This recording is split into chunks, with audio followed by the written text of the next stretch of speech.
Mari kita berdoa. Tuhan Allah kami, tiba saatnya kami mau mendengarkan firman.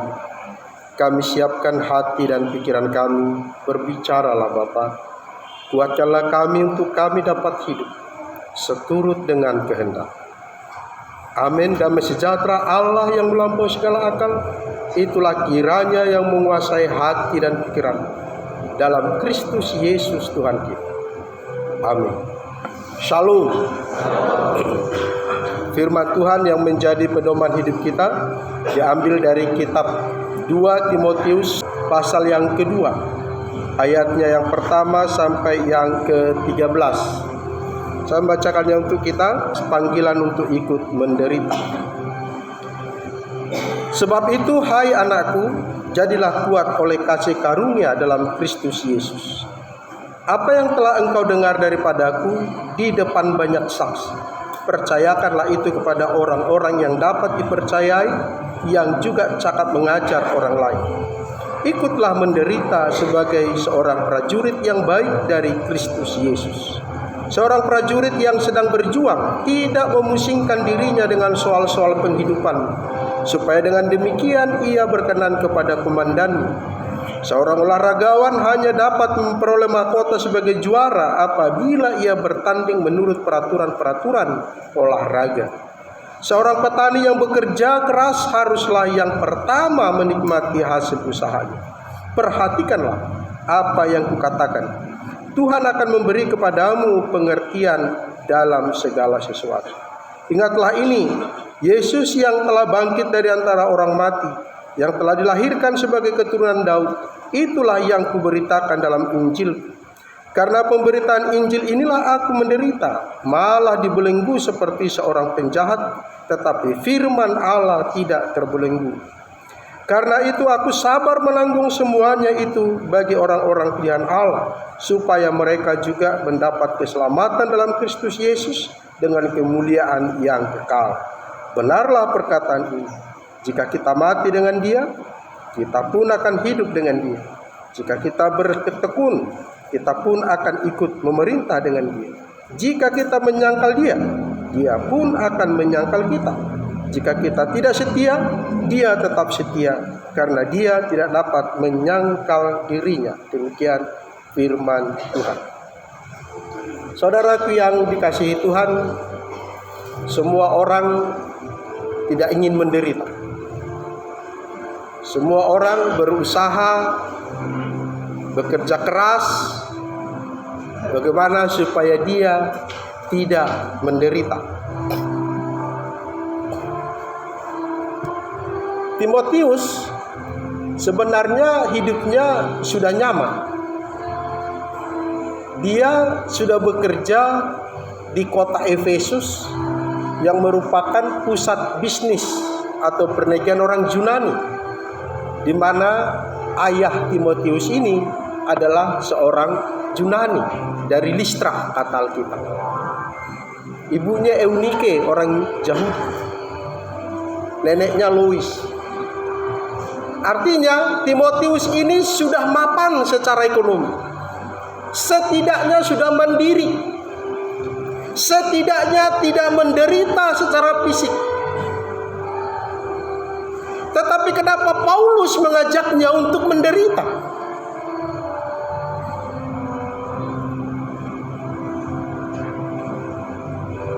Kenapa Paulus mengajak Timotius meninggalkan zona kemandiriannya, kebahagiaan menurut ukuran duniawinya, menderita? Apa sebenarnya makna penderitaan ini bagi Paulus, bagi Timotius, bahkan bagi kita, sehingga kita berkata penderitaan itu adalah kebahagiaan?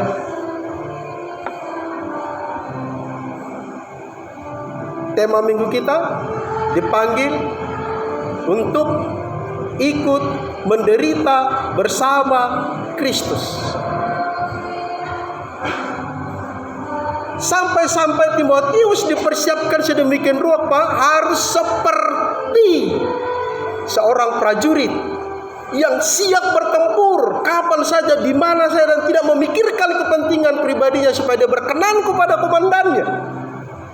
Bahkan digambarkan harus seperti petani yang siap bekerja keras.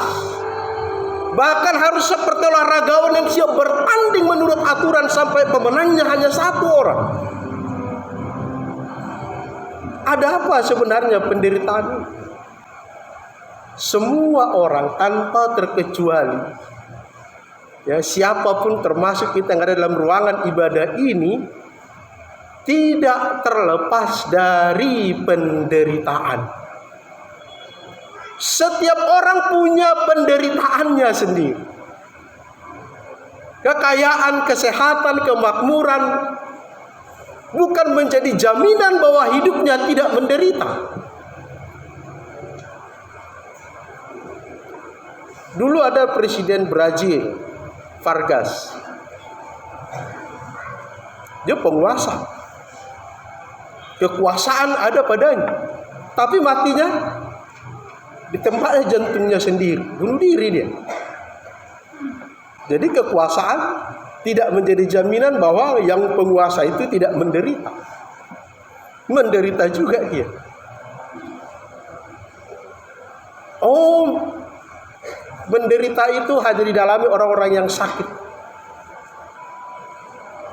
Ada dokter Prancis, Thierry Costa, ahli kesehatan Prancis.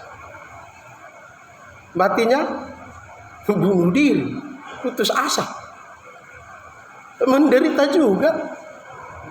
Adolf Merkel, orang terkaya Jerman itu, tidak akan mungkin menempuh cara mati dengan menabrakkan dirinya ke kereta api. Kuasa, kekayaan, kesehatan tidak menjadi jaminan bagi orang untuk tidak menderita.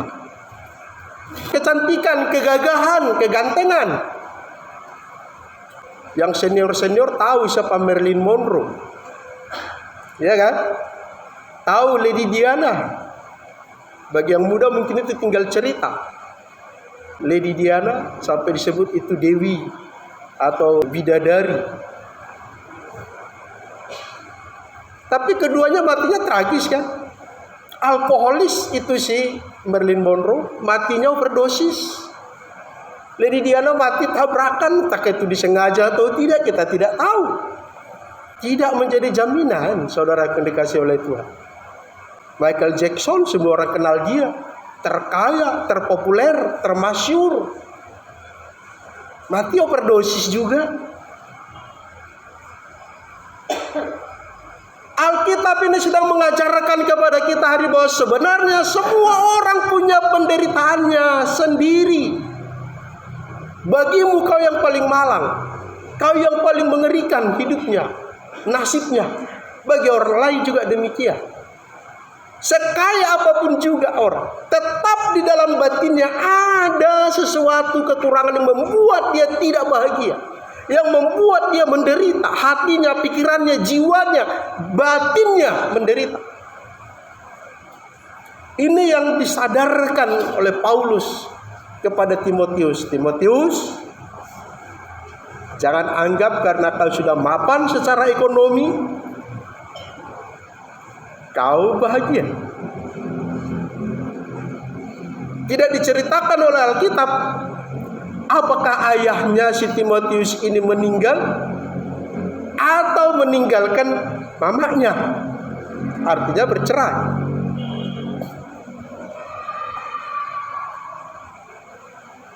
Sedangkan Paulus terpenjara, teraniaya,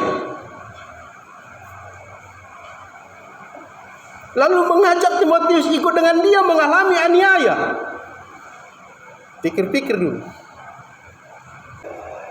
Waktu saya meninggalkan pekerjaan di Rantau Prapat untuk masuk sekolah pendeta, bapakku marah besar, semarah-marahnya.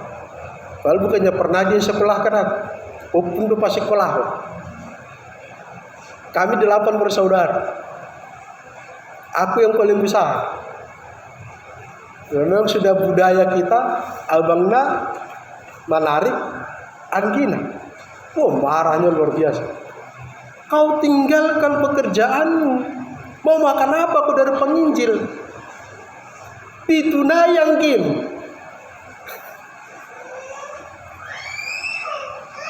Kalau mau jadi penginjil itu harus buka jemaat dulu, baru dia bisa makan. Pokoknya kau tidak boleh datang ke rumah untuk minta uang.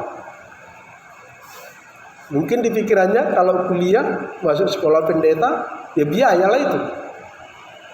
Jangan datang ke rumah kalau untuk minta uang. Wah, satu kali burung ini. Ikut dia kebaktian. Atau kita saksikan dulu lah. Atau jadi terganggu. Keluar, sudah. Oke.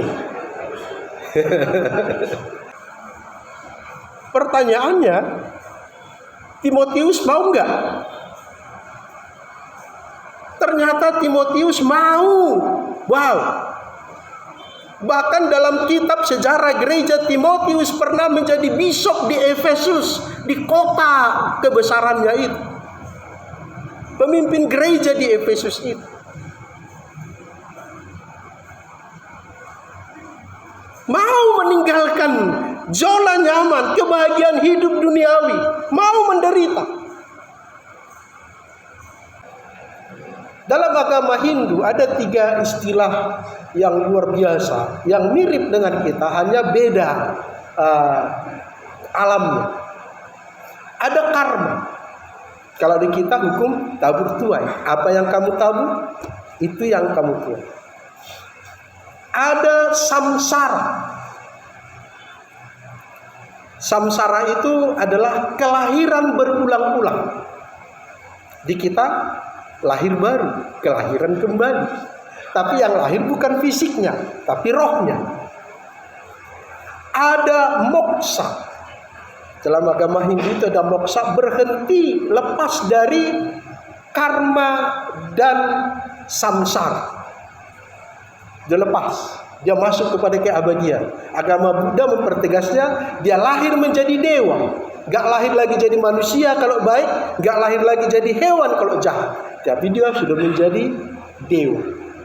Nah kalau kita menjadi makhluk ilahi, segambar dengan Kristus. Dijamin masuk pada keabadian. Nah, apa yang membuat Timotius meninggalkan zona nyamannya dan menerima tawaran Paulus menderita seperti dia? Apa yang ditangkap oleh Paulus sehingga dia yang populer, yang hebat pada masanya, meninggalkan itu semua ikut Yesus, menjadi budak, menjadi hamba, menderita? Kenapa Timotius mau menerima panggilan, tawaran dari Paulus? Secara hitungan naluri kemanusiaan, inilah waktunya bagi Timotius membahagiakan mamanya, membahagiakan neneknya yang susah payah membesarkannya sampai dia bekerja, mampu punya uang banyak, mampu membelanjai mama dan neneknya yang bersusah payah itu, yang miskin itu, yang ditinggalkan bapaknya itu. Secara manusia, mamanya, neneknya tentu kecewa.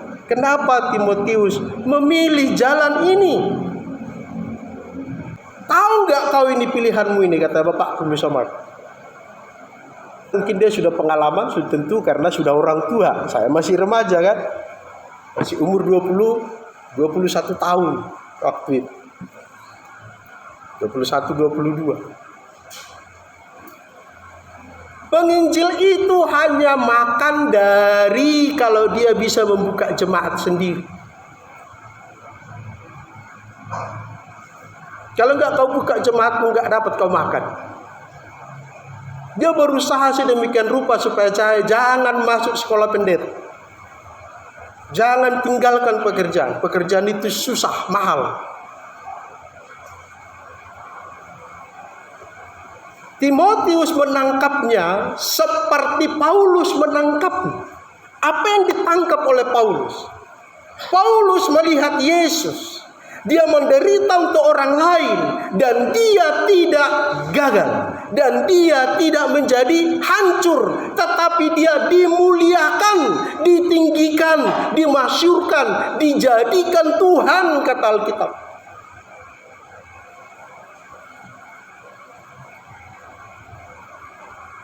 Jadi menderita dalam tangkapan iman mereka berdua ini, menderita itu adalah kasih karunia Kristus Yesus Tuhan kita. Panggilan Tuhan itu menderita karena Kristus itu adalah kasih karunia. Gak semua orang bisa menjalani hidup seperti itu. Hanya orang-orang pilihan. Sedangkan yang kaya aja putus asa, apalagi yang miskin. Ya kan? Sedangkan penguasa aja menderita, apalagi buruh kasarnya.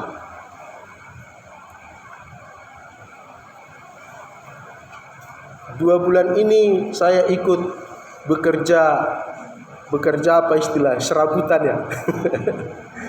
Kena tukang.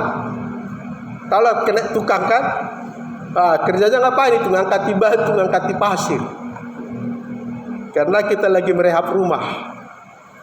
Rumah itu sudah mau roboh, dimakan rayap semua. Kosennya habis, tinggal separuh-separuh semua. Asbesnya satu-satu berjatuhan.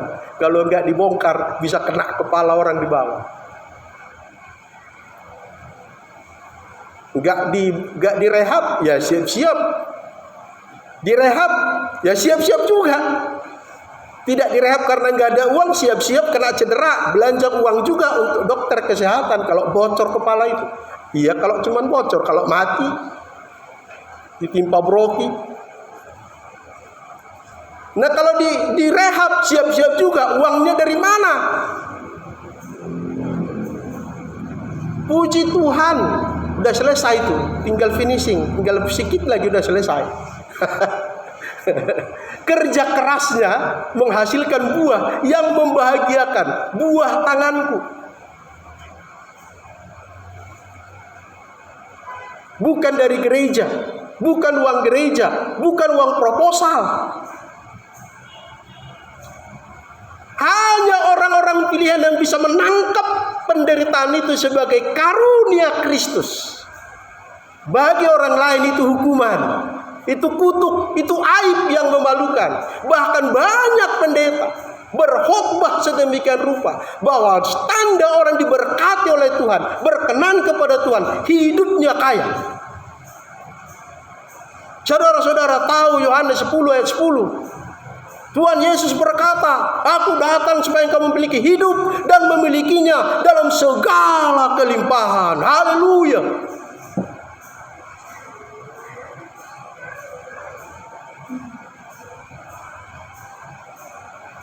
Saya rindu kita buka Ulangan 8 ayat 18. Ini sering digunakan untuk memotivasi orang bahwa penderitaan itu adalah mutlak semuanya karena hukuman. Ulangan 8 ayat 18. Kita baca sama-sama. Dapat? Tetapi 1-2 ya.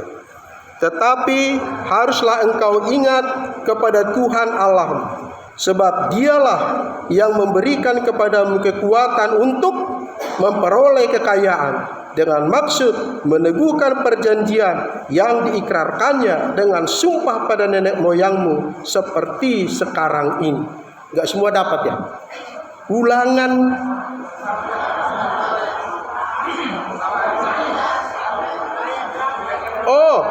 Ulangan 8 ayat 18. Oh, enggak saya sebutkan ayatnya. Iya 18. Sorry, maaf. Oke, tetapi 1-2 ya. Tetapi haruslah engkau ingat kepada Tuhan Allahmu, sebab dialah yang memberikan kepadamu kekuatan untuk memperoleh kekayaan, dengan maksud meneguhkan perjanjian yang diikrarkannya dengan sumpah kepada nenek moyangmu seperti sekarang ini. Tangkap firman Tuhan ini, katanya kepada jemaatnya, pendengar khutbah ini. Tuhanlah yang memberi kekuatan kepadamu untuk apa, saudaraku? Untuk miskin? Untuk apa? Untuk kaya. Tuhan menciptakanmu, Tuhan menyelamatkanmu supaya engkau beroleh kekayaan. Hancur kita. Pulang dari gereja, ditemui rumahnya di meja makan tetap gulam, gak berubah jadi daging. Besok kembali ke pekerjaan, tetap juga harus kena batu, gak berubah jadi supir jadi tukang seniornya sebagai bosnya. Yang guru tetap guru, gak jadi kepala sekolah.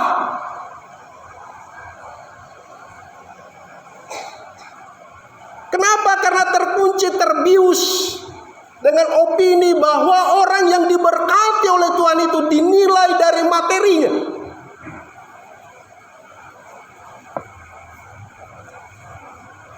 Yang miskin itu nggak diberkati oleh Tuhan.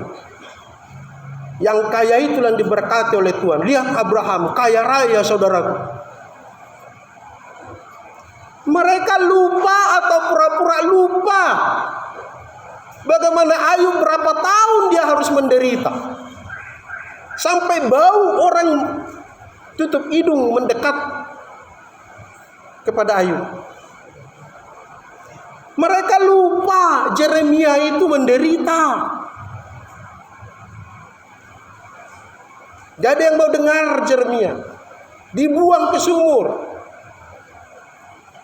Mereka lupa Paulus sampai ngontrak-ngontrak rumah di Roma. Saya masih puji Tuhan punya rumah nama sendiri, atas nama Pendeta Dr. Tulus Yahan. Soal masih kredit urusan pula itu, ya kan? Paulus nggak ada rumahnya.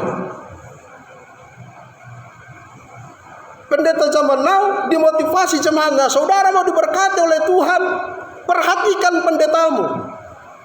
Dia pakai ilustrasi, saudaraku, begini. Kalau kau melihat orang tuamu naik sepeda, kau naik sepeda motor, lepaskan sepeda motormu itu, biarkan orang tuamu yang naik sepeda motor. Kalau kau melihat orang tuamu naik sepeda motor, kau naik mobil, tinggalkan mobilmu itu, biarkan kau naik sepeda motor, izinkan orang tuamu yang naik sepeda. Tapi ujungnya kemana? Kalau kau lihat pendetamu jalan kaki, kau naik sepeda. Kalau kau lihat pendetamu naik sepeda, kau naik kereta, naik sepeda motor, apalah ya? Nah, kalau kau naik mobil, kau lihat pendetamu naik sepeda motor, udah ujungnya memang ke sana, betul. Dan tidak malu-malu dia berkata, saudara, kalau kamu kasih saya mobil, saya bersuka cita. Bukan karena saya dapat mobil, tapi karena saya tahu kau akan dapat 10 mobil. Karena hukum Tuhan 1/10 itu milik pendeta. 9 bagiku, 9 bagimu, hanya 1 bagiku. Wah, ya kalau 1 orang. Kalau sampai 10 orang yang ngasih satu-satu mobil, lebih banyak mobil pendeta daripada jemaatnya. Kenapa? Ini karena konsep berpikir bahwa ukuran perkenanan Tuhan adalah hidup melimpah, berkelimpahan secara materi. Diselewengkan firman Tuhan. Saudara tahu, orang yang seperti ini tak lebih daripada Petrus sebelum lahir baru. Waktu Yesus bilang, tangkap ini baik-baik ya, Anak manusia akan diserahkan kepada pemimpin-pemimpin agama untuk diapain? Dianiaya. Petrus bilang apa? Orang-orang yang menghindar dari penderitaan tak lebih dari si Petrus yang menarik Tuhan Yesus. Jauhlah itu kiranya daripadamu. Aku ada di sini sebagai bodyguard. Saya siap pasang badan, jangan sampai engkau menderita. konsep berpikir ini, saudara kena berkata oleh Tuhan, ubah konsep berpikirmu tentang penderitaan sejak saat ini. Kalau Tuhan membawamu kepada satu periode, satu masa harus menjalani derita, jangan kau putus asa. Jangan akhiri hidupmu seperti orang-orang yang kita sebutkan tadi. Tidak ada orang yang dibawa Tuhan ke dalam penderitaan ditinggalkan sendirian atau mati terpuruk. Istilahnya si penyanyi rocker kita slang ya, slang. Berakit-rakit ke hulu, berenang-renang ke tepian. Bersakit-sakit dahulu, mati kemudian. Itu kan? Itu diselewengkan peribahasa Indonesia yang sebenarnya bagaimana? Berakit-rakit ke hulu, berenang-renang ke tepian. Bersakit-sakit dahulu, bersenang-senang kemudian. Itu yang betul. Itu yang firman Tuhan ajarkan hari ini. Itu yang ditangkap Timotius, itu yang ditangkap Paulus, itu yang saya tangkap, itu juga yang harus kamu tangkap. Menderita karena Kristus itu enggak sia-sia. Seperti Yesus setelah menjalani penderitaannya, dia dimuliakan, dia ditinggikan, dia dikembalikan pada posisi yang sebenarnya, posisi awal dari mana dia berasal. Itulah yang ditangkap oleh Timotius sehingga dia meninggalkan zona nyamannya, meninggalkan bahagia duniawinya dan ikut menderita. Kita pun demikian. Saya sudah singgung tadi tentang karma sampai moksa ya, agama Hindu tadi. Apa tadi? Ada tiga macam itu ajaran orang Hindu itu. Iya, samsara. Ya, puji Tuhan ada yang masih segar mungkin di SMA ini ya. Padahal saya tulis ini dulu di buku SMA kurikulum KTSP. Ya, karena ada miripnya dengan ajaran Kristen. Tabur tuai, apa yang kamu tabur, itu yang kamu tuai. Selama kau tidak melepaskan dirimu dari ikatan duniawimu, kau akan menuai dari duniawi, yaitu penderitaan semata. Walaupun kau kaya, sesungguhnya kau sedang menderita. Kau harus lahir baru. Kau harus dilahirkan kembali, bukan secara fisik, tapi rohmu diperbaharui. Kau harus melepaskan diri dari ikatan duniawi. Ya, saya kan bukan rohaniawan. Saya kan bukan pendeta. Saudara yang dikasihi oleh Tuhan, pendeta itu hanya panggilan, hanya sebutan, hanya posisi jabatan, imam, jemaat, antara di situ saja. Namun nilai harga kita di mata Tuhan sama loh.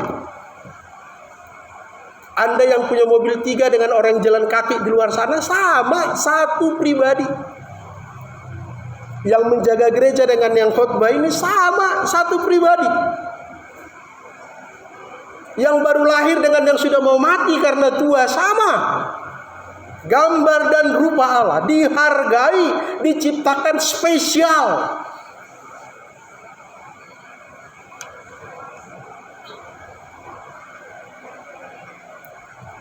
Apalagi tentang penderitaan ini.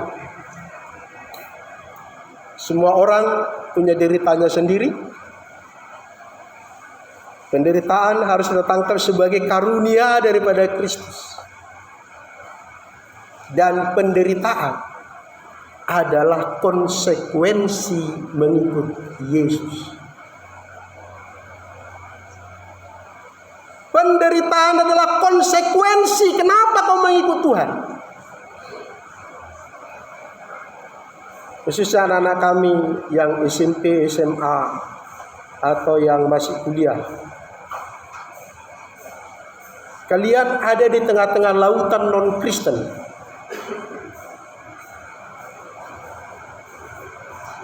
Lalu kalau kalian buka YouTube, Google segala macam, seolah-olah Kristen itu sudah mau padam, sudah mau habis. Karena begitu gencarnya serangan. Itu sebabnya di channel YouTube Badan Kerjasama Antar Gereja yang saya buat, di situ saya muat perdebatan-perdebatan teologis yang beretika, yang tidak sopan saya potong. Harap mahasiswa tangkap ini baik-baik, supaya kau jangan tenggelam dalam lautan, bukan hanya karena jumlah, tapi juga atmosfer dunia kejahatan zaman now. Silakan dibuka channel YouTube ini. Tentang apa? Tentang Allah Tritunggal, tentang monoteisme, tentang oneness. Orang Kristen juga itu. Ada Tritunggal, kita ada oneness. Satunya Allah itu. Dianya Bapa, dia Anak, dia Roh Kudus. Dan semua disangkal di situ. Ya, semua disangkal di situ. Tritunggal betul-betul itu Allah yang benar. Bukan karena saya penganut Tritunggal, enggak. Tapi berdasarkan logika dan Alkitab di situ dipertentangkan, dibuktikan yang mana Allah yang benar. Apakah Allahnya agama Hindu? Apakah Allahnya agama Buddha? Apakah Allahnya agama Islam? Apakah Allahnya oneness seperti Saksi Yehova atau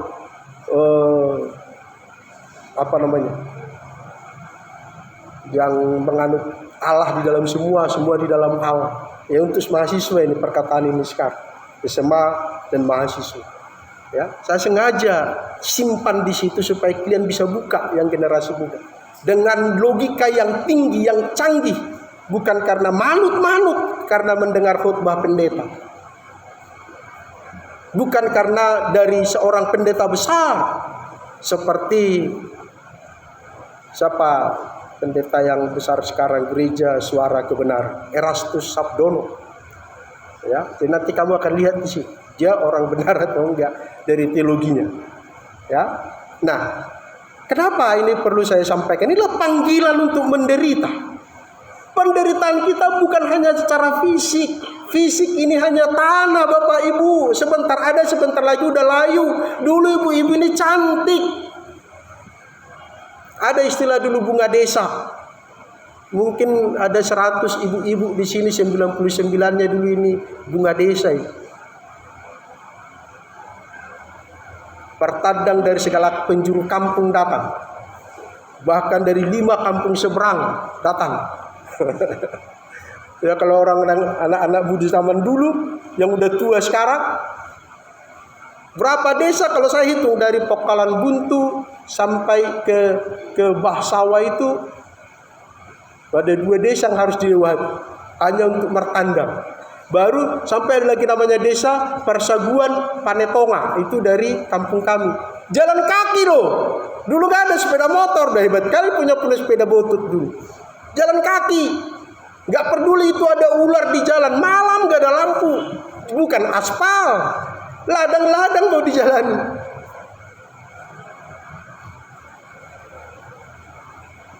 Tapi saudara dikasih oleh Tuhan, sekarang kita ada di sini. Ya, kita ada hari ini menangkap firman bahwa menderita karena Kristus itu adalah kasih karunia. Itu adalah konsekuensi. Kalau kau menderita karena orang lain, karena kau menderita karena Kristus, sesungguhnya engkau juga akan dimuliakan, engkau juga akan dipulihkan sama seperti Yesus. Tetapi jika engkau membuat orang menderita dan orang-orang membuatmu menderita, dia juga akan mendapat konsekuensi yang sama. Dia akan dijatuhkan sampai Alkitab berkata, di sana yang kedengaran hanya kertak gigi. Di penghukuman terakhir yang ada hanya kertak gigi. Sampai rapuh hancur giginya itu menahankan kesakitan, penderitaan. Sekarang saya tantang Bapak Ibu. Mau menderita sementara untuk dimuliakan kembali, atau mau menderita untuk selama-lamanya? Mau menderita selama-lamanya, silakan tak usah peduli orang lain, silakan hakimi orang lain, silakan sakiti hati orang lain, silakan capai ambisimu dengan segala yang kau bisa, sebab hidup hanya satu kali. Nikmati sepuasmu, hedonisme, sebab engkau akan menikmati penderitaan yang abadi selama-lamanya. Jangan tanggung. Ini masalah konsekuensi. Jangan tanggung-tanggung. Udahlah, tanggung imannya, tanggung berbuat dosanya, tanggung juga penghasilannya. Toh nanti nggak ada istilah tanggung-tanggung. Ke neraka juga ujungnya. Di dunia tak dapat, di surga tak dapat, di neraka disiksa. Itu pilihan, konsekuensi. Tetapi kalau engkau mau menerima panggilan Kristus untuk turut menderita karena orang lain,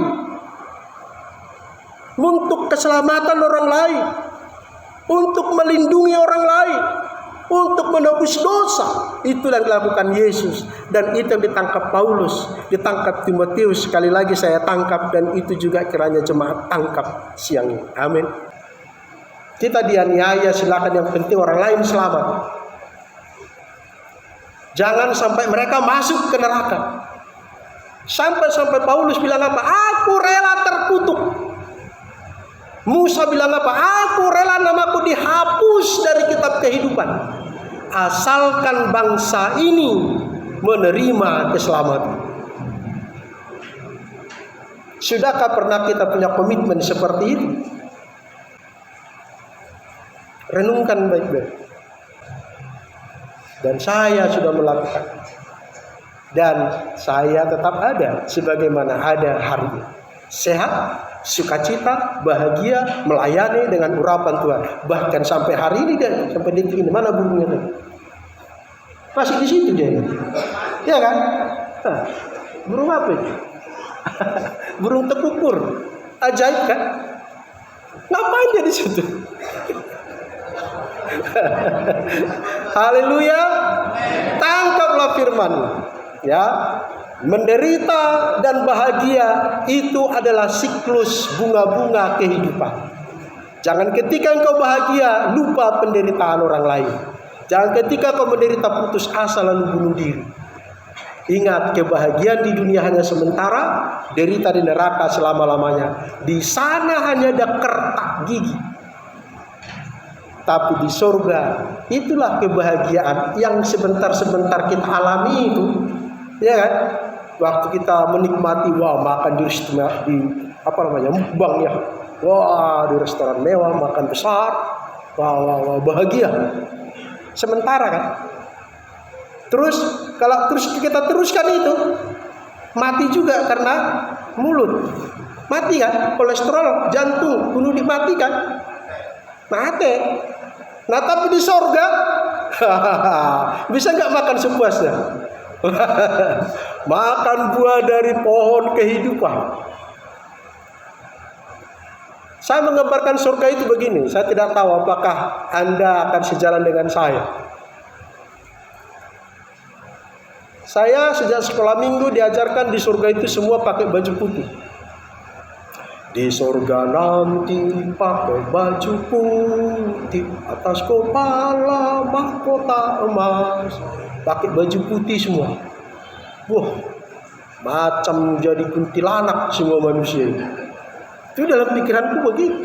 Padahal Alkitab bilang di situ dari segala suku, dari segala bahasa, dari segala bangsa. Kalau semua pakai baju putih kayak kuntilanak, dari mana kita tahu itu orang Batak, orang Jawa, orang Cina? Gak mungkin. Kalau satu bahasa semua, apakah bahasa Arab atau bahasa Yahudi, satu bahasa semua. Dari mana kita tahu itu orang Batak atau orang Eropa? Sorga itu alam yang baru, dunia yang baru. yang abadi, yang selama ini kita bisa nikmati lama-lama. Selain seks ya, di surga kita nggak ada seks, karena semuanya hidup seperti malaikat. Ada istilah laki-laki jatuh cinta sama perempuan, perempuan jatuh cinta sama laki-laki. Di sana nggak ada kamus perselingkuhan, nggak ada itu. Hidup seperti malaikat. Tapi yang ada kebahagiaan, tidak ada duka, tidak ada tangisan, tidak ada derita. Lepas moksa dalam istilah orang Hindu tadi. Selesai, abadi, seperti Tuhan abadi. Sehingga jadilah seperti yang Alkitab bilang, Allah di dalam kita dan kita di dalam Allah. Ini yang harus kita capai. Ya, saya gambarkan surga itu tetap seperti ini. Hanya fisik kita tidak lagi darah dan daging. Baju kita tidak terbuat lagi dari kapas, tapi dari bahan yang mulia yang berkilau-kilauan, kata Alkitab. Jadi yang selama ini kalau kau nggak pernah bisa pakai emas, nggak bisa pakai permata, karena menghadapi suami, menyekolahkan anak, Tuhan sudah sediakan. Amin. Jangankan untuk kalungmu, lantai rumahmu aja berlian. Di sini kau sebutir berlian, kau sampai mati-matian mencarikan, mengidam-idamkannya. Untuk apamu itu? Sekarang kau ketakutan, aduh pintu ini kurang banyak kuncinya, ya kan? Nanti diambil hartaku, masuk nanti maling. Di sana pengawalmu malaikat. Setiap pintu gerbang dikawal sama malaikat. Bayangkanlah Jokowi, begitulah kau nanti. Naik turun mobil ada pengawal. Itu Alkitab bilang dalam kerajaan 1000 tahun kita memerintah bersama Kristus. Kita menjadi penguasa. Saya nggak tahu siapa yang jadi camat di Medan Labuhan ini nanti. Yang jelas kita, bukan yang lain. Siapa jadi wali kota di Medan ini? Selama 1000 tahun ada waktu, ada masa. Dunia tanpa dosa, berjalan normal seperti ini. Tidak ada kerusuhan, tidak ada dosa. Senjata-senjata jadi alat mencari nafkah, jadi alat pertanian, kata Alkitab. Inilah kebahagiaan yang kita harapkan, yang kita idam-idamkan. Maka oleh sebab itu kalau engkau serius sampai ke sana, relalah menderita. Hanya sesaatnya penderitaan. Dan jangan egois ya. Jangan hanya kau yang masuk sana. Ajak orang lain. Ajak temanmu. Itulah oleh-olehnya, kata Tuhan. Apa yang kau bawa nanti? Persembahan apa? Perak aku nggak butuh. Yang Tuhan butuh apa? Dosamu. Serius. Dosamu itu serahkan sama Tuhan. Selesai. Dosa teman-temanmu itu selesaikan. Jadikan dia warga surga. Ini yang Tuhan mau.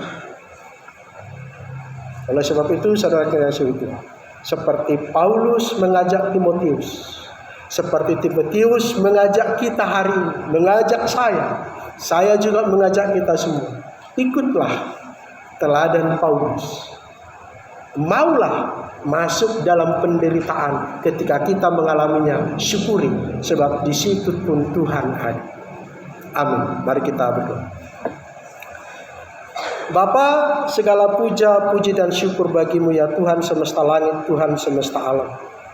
Kami berdoa supaya Roh-Mu bekerja, menerjemahkan firman ini ke lubuk hati kami masing-masing. Tidak ada hati yang bisa terlepas, tidak ada hati yang bisa menyingkir, tidak hati yang meleset dari sasaran Allah. Oleh sebab itu ya Tuhan, kuatkanlah anak-anak-Mu untuk menerima panggilan, mau menderita sementara di dunia, untuk memperoleh pemulihan keabadian bahagia selama-lamanya bersama Tuhan semesta langit, Tuhan semesta alam yang kami kenal di dalam Yesus Kristus. Terima kasih Bapa, dalam nama Yesus kami berdoa. Amin.